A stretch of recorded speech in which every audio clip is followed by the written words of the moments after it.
Olá pessoal, tudo bem?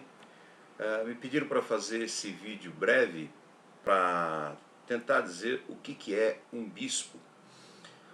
Então nós encontramos a referência, antes de qualquer coisa, vocês não reparem a bagunça que o meu escritório está em reforma, né? Nós encontramos a referência do que é ser um bispo em 1 Timóteo capítulo 3. E por que Paulo escreve para Timóteo com a preocupação de dizer para ele o que é ser um bispo? Porque Jesus havia sido assunto aos céus.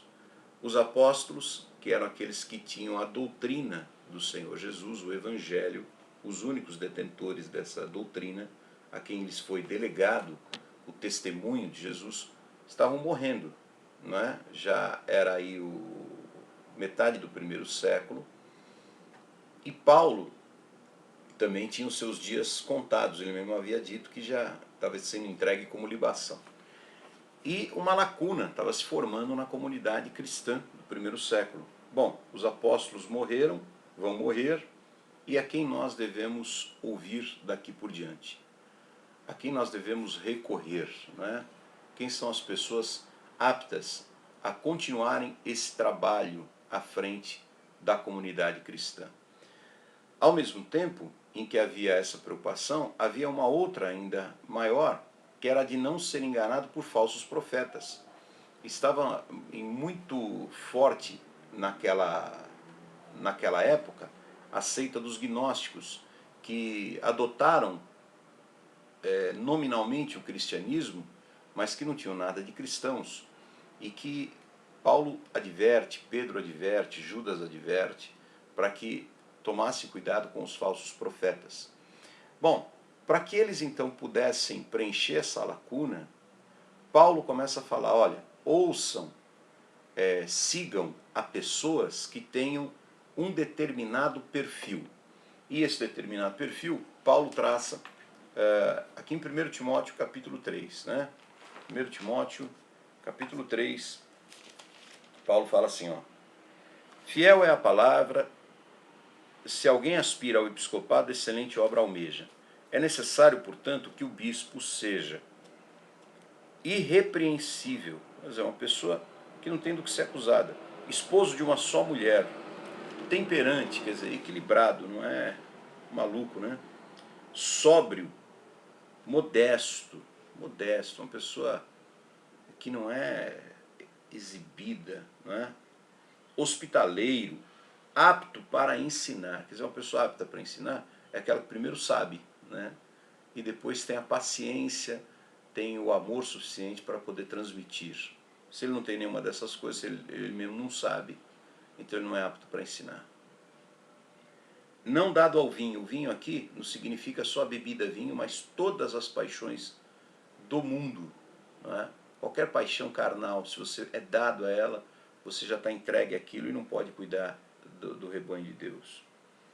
Não violento, porém cordato, inimigo de contendas, não avarento. Avarento também é ganancioso, né? Amante de dinheiro, que governe bem a própria casa. Isso é fundamental, criando os filhos sob disciplina, com todo respeito, pois se alguém não sabe governar a própria casa, como cuidará da igreja de Deus? Que não seja neófito, quer dizer, não seja um novato, né?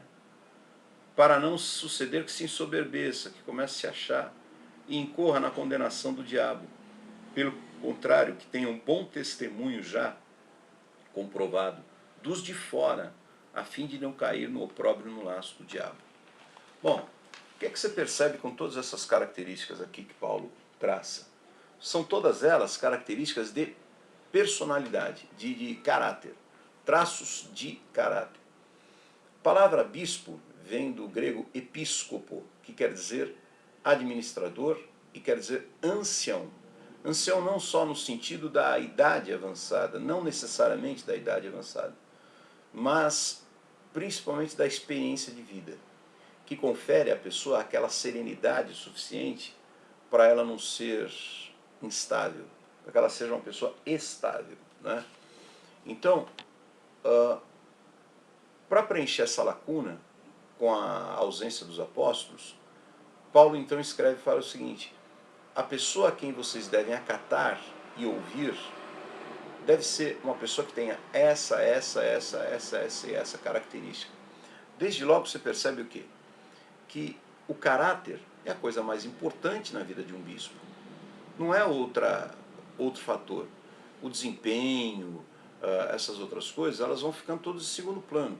A primeira coisa para que a comunidade reconheça um bispo como bispo é que veja nele o caráter. Esse caráter que, somado, dá o caráter de Cristo, né? Aponta para o caráter de Cristo e faz daquela pessoa uma pessoa digna de guiar a comunidade. E uma coisa muitíssimo importante é que a autoridade do bispo ela é exclusivamente ligada a esse caráter. As pessoas não deveriam ouvir um bispo, acatá-lo e respeitá-lo pela função episcopal dele. Paulo está dizendo, não é uma função episcopal, não é um cargo, não é uma hierarquia, é um perfil, é um caráter. Então significa que desse caráter emanava e deve emanar naturalmente o reconhecimento das pessoas. É por reconhecer que é a pessoa irrepreensível, apta para ensinar, é por reconhecer isso que as pessoas devem recorrer àquela pessoa.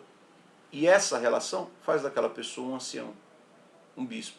Bispo é ancião, aquele a quem as pessoas naturalmente recorrem.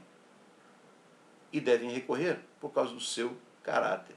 Não havendo esse caráter, não deve haver reconhecimento algum. É isso que Paulo está dizendo. Então, por todas essas razões, é que Paulo começa dizendo: quem aspira a esse caráter está aspirando uma coisa excelente.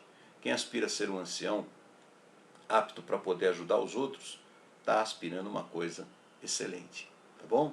Espero que tenha esclarecido um pouco aí, que Deus abençoe todos vocês e uma boa aula. Beijão.